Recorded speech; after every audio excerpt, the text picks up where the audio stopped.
La question du jour est: le slowprenariat est-il réservé aux femmes et aux hypersensibles? Alors, tout d'abord, j'adore cette question. Pourquoi?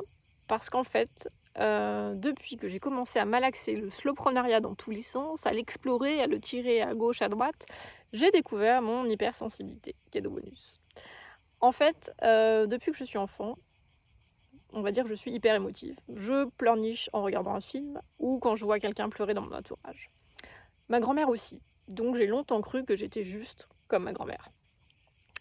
Et puis, la vie, l'univers, m'a à plusieurs reprises fait un cadeau.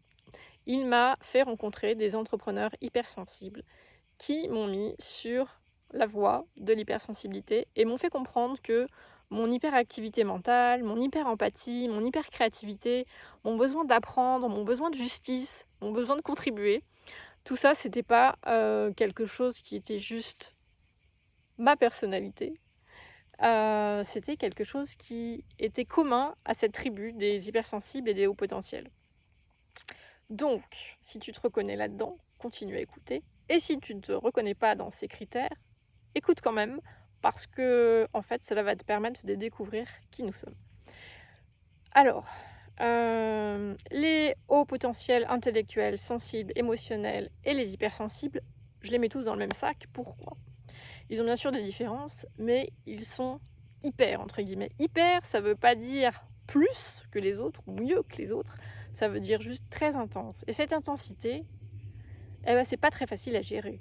D'où l'intérêt du slowprenariat. Le slowprenariat, ça nous permet pas juste de ralentir, mais de reconnaître cette intensité, de lui laisser de la place et de mettre en place des stratégies, des fonctionnements, des manières d'être adaptées.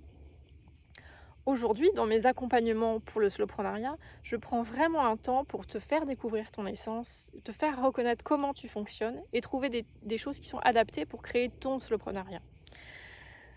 Deuxièmement, on prend soin de ton système nerveux. En fait, ça, c'est la priorité pour un entrepreneur atypique, qu'il soit hypersensible ou au potentiel, c'est vraiment prendre soin de son système nerveux. Et si tu n'es ni si t'es pas dans la catégorie des hyper machins, prendre soin de ton système nerveux est devenu hyper important aussi. On le voit avec la quantité de burn-out qui surgissent. Donc dans tous les cas, prendre soin de son système nerveux, qui est un des points clés du slowprenariat, c'est vraiment quelque chose que je te recommande. Troisièmement, le slowprenariat est quelque chose de vraiment adapté, la voie royale pour les hyper potentiels, au potentiel pardon, et les hypersensibles, parce que c'est une voie qui t'aide à t'épanouir. Et ça, c'est vraiment l'épanouissement, quelque chose qui est une recherche fondamentale, on va dire, chez les hypersensibles et les hauts potentiels.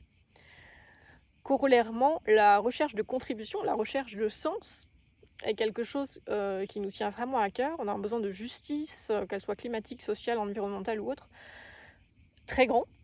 Et ce besoin de justice, cette dynamique de contribution à quelque chose de plus grand que nous, une dynamique vraiment à une contribution collective, c'est quelque chose à laquelle on répond avec le slowprenariat.